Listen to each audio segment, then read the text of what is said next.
Well, first of all, I mean, I started learning Chinese kind of like off the cuff. I married a Chinese and then we visited the family. And so I picked up things here and there. Right. But it wasn't like you go to a class and methodically start from zero and build up your vocabulary.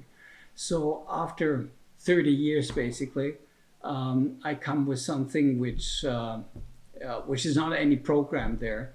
And the teachers here, what they've done, they analyzed my speaking capability, the problems I have, grammar problems I have, and basically built on that and tried to get errors which maybe came over 30 years, which I always say the same thing, but it's wrong, weed that out.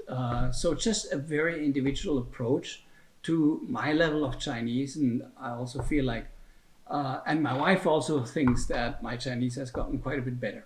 I mean, I looked at, before I wanted to do that, take regular Chinese classes. I looked around, looked what classes they have, what schedules they have.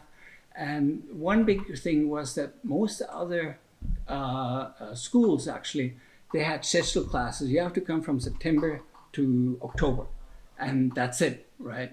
And you have to come on Monday and Tuesday, and if you can't do that, well, tough luck. And before COVID specifically, I traveled a whole lot. I mean, everywhere, so to speak. And I can't have a timetable which only works for them, but doesn't work for them, for me.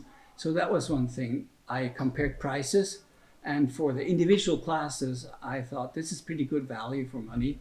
And again, then the flexibility, time flexibility, I can do it online, I can do it offline. I can say, look, I'm too busy for these next 2 months. I can postpone and we pick up later. You tell us when you're back. Friendly, open, young. I think those would be the adjectives I would choose. And I guess also result oriented. If it's not result oriented, all the other things, friendly, young, whatever, they're not worth much. I have to program the app called Hack Chinese. Not making advertising here, but it's a really good program for me where you go and repeat vocabulary. It's the writing part. It's not the writing part, it's the written part which you recognize, the pronunciation as well. So that's kind of like one of the tools I'm using to build my vocabulary. And then of course read the textbooks which we have, talk to as many people as possible. As I have a Chinese wife, this is very helpful. We can say, okay, this is Chinese hour now, and we just talk, and I'm forced to speak. I think might not be able to do that for everybody, but I think reading and speaking probably is the very best way to make any kind of progress. That's all, sir. Thank you so much, man. Okay, may I go home? Yes.